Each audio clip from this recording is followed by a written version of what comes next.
What's up, guys? Welcome back.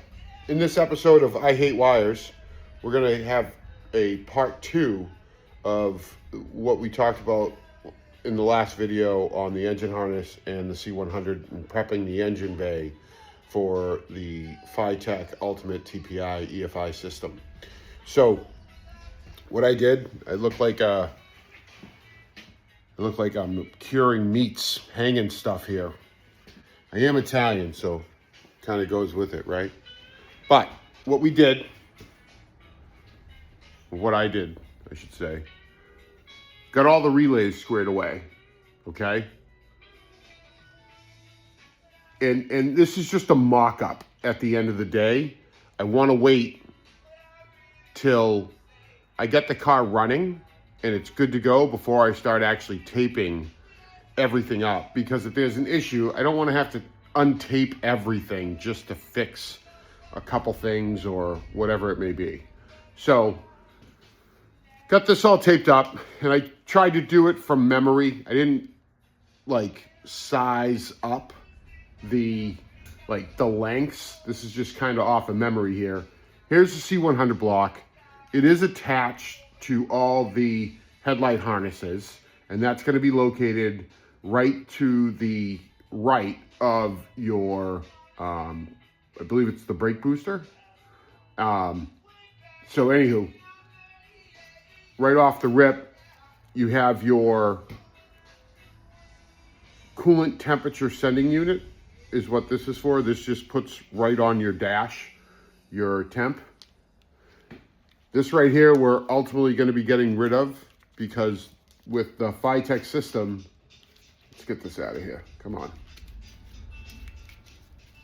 So with the FiTech system, it comes with the transmission and the vehicle speed sensor already. So this is actually going to get clipped off. I also ended up clipping off all the smog related harnesses and the purge valve. Since the ECU is going to be gone, the factory purge valve is not going to work anymore.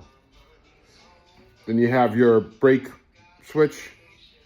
That's for your dash. If there's an issue, if you lose pressure on your brakes. Now, normally, how this actually runs is this goes a little bit farther right from the C100, and it's just above it. Actually, it's probably just above it, really. Then it runs over your brake booster. And then I have the oil pressure sending unit, because that's going to be right underneath the heads. Carries over, you got your alternator cable. And that goes obviously right along where your valve covers are. And right on the other side of the motor, right here, you have your ignition coil. Now at this point, it kind of splits off into two, okay? All this right here is all your AC components and your starter components, okay? And what that does is that's going to carry all the way along your valve covers on the passenger side and actually snake down right behind your accessories in between the block and comes under the block. The dumbest setup. Now, I could maybe do it differently, we'll see, but it's a little much. Now, when these split, this still follows the firewall. This little or big connection here, I really don't know what it's for. I just know it's associated with the AC. Then it comes down. There's also this one right here. I think this is for my hood light. Don't know 100%. Carries down.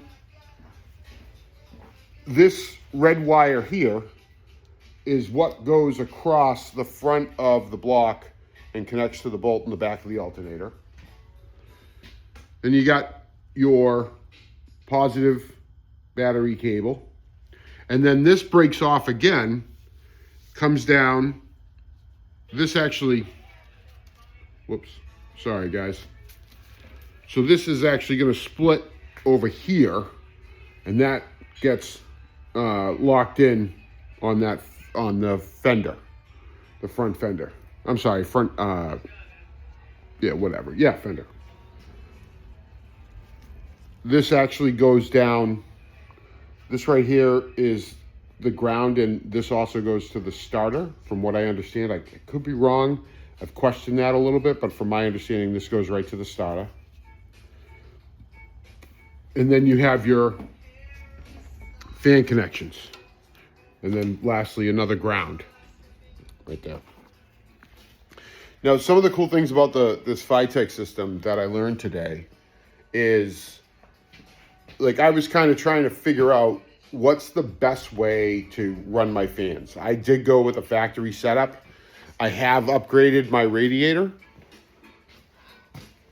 I went with a cold case. I apologize. I originally went with the cold case, 2-column, and each column was 1 1/4 inch in diameter. So a significant jump from what the factory setup was. That didn't fit. I would have had to gone with a different upper radiator support, which I really wasn't a big fan of. I really want to keep this looking factory-like. But also, it wouldn't have the clearance for, maybe that's a better look. It came out so far because it was about 3 inches. It wouldn't have had the clearance for the fans. The fans were going to be really close to that belt and a little too close for my comfort. So what I ended up doing was I switched it out to a Frostbite FB 118, if I remember correctly, or 881, one or the other. But it's specific to the 3rd gen F bodies. And what's nice is that it's still a 2-column radiator. I don't need to do anything crazy. I'm not, this is still a 305. And they're 3/4 inch in diameter on the columns. I also added a transmission cooler to kind of keep the 700R happy. However, where I'm going with this is with this radiator. Whoop, let me turn around. So with this radiator, you were looking at, I want to say it's 1 3/4 inch thick, or maybe just a little bit larger than that. It's seated perfectly into the channel. You still needed to shave those rubber mounts on the bottom a little bit. You pretty much had to just make them flat instead of having them concaved the way they were. Just lop off those top pieces and it sits perfectly in there.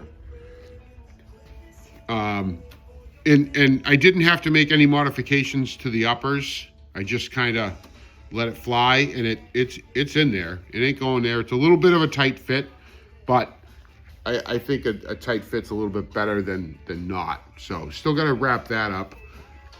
But where I'm going with this is getting back to the FiTech system. I really wanted to keep my factory dual fans. And I was a little intimidated to start working on the accessory portion of the FiTech system, which I can show you. This is what it looks like. So for some guy who's never done anything like this, like that scared the living hell out of me. And on this cord, what this is you have your speedometer, your number 1 and number 2 fan, your tachometer, the brake, and then also the AC, okay? And when I was speaking with FiTech this afternoon, I was talking to them about my setup, and I'm like, I got relays. In order to run the fans, you got to get relays and set it up, which I had no clue how to do. And I really wasn't looking forward to attempting to do it. So when I explained to them that my fans are still running off of the C100 block and that it's, will that still work? And they let me know that absolutely. I can run the factory fan setup without not having to worry about doing all that other wiring. In addition to that, when it comes to the fuel pump, if you have a 3rd gen with the in-tank fuel pump,